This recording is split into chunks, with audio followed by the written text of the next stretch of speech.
Mimi naitwa Jebla Kambole, ni wakili ambaye nilikuwa nakiwakilisha Chama cha Demokrasia na Maendeleo na niko na wanachama na viongozi kadhaa wa chama. Shauri leo lilikuwa linakuja kwa ajili ya kutoa maamuzi madogo kwenye kesi ya msingi pamoja na kusikiliza mapingamizi ya awali pamoja na kusikiliza kesi yenyewe ya msingi. Lakini kutokana na mwenendo wa shauri jinsi ulivyokuwa kuanzia asubuhi tumefika maamuzi yalivyokuwa yanatolewa, kwa sababu maamuzi ya mapingamizi juu ya kesi ya msingi mahakama imeyakataa na iko tayari kuendelea kusikiliza kesi yenyewe, na imepanga kusikiliza siku ya tarehe 24 mwezi wa 6 mwaka 2025 kwa ajili ya kusikiliza kesi ambayo inahusiana na Chama cha Demokrasia na Maendeleo kukiuka sheria ya vyama kwa kutokuwa na mgao sahihi wa mali kati ya Zanzibar na bara. Lakini pia kulikuwa kuna maombi ya zuio la shughuli za chama. Kwa hiyo pamoja na kwamba kulikuwa kuna mapingamizi pia hapo, lakini ni kipengele kidogo sana cha pingamizi ambacho mahakama imekubaliana nacho, kutoa paragrafu ya 16 ya viapo vyao. Lakini mwisho wa siku uondoaji wa hiyo paragrafu hauathiri kesi ya msingi.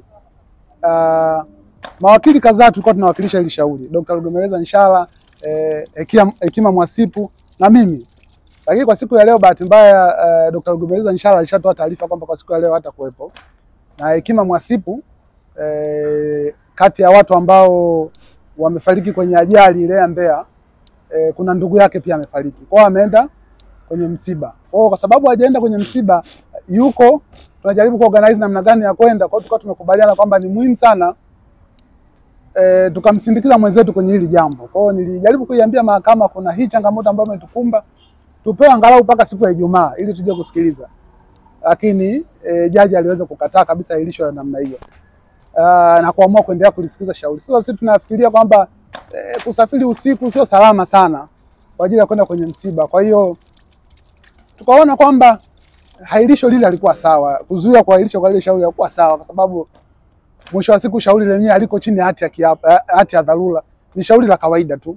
Lakini kuona kwamba maamuzi yanatoka leo, mapingamizi yetu yanasikilizwa leo, mapingamizi yao yanasikilizwa leo, na kesi ya msingi ya maombi inataka kusikilizwa leo, haikuwa sawa sana.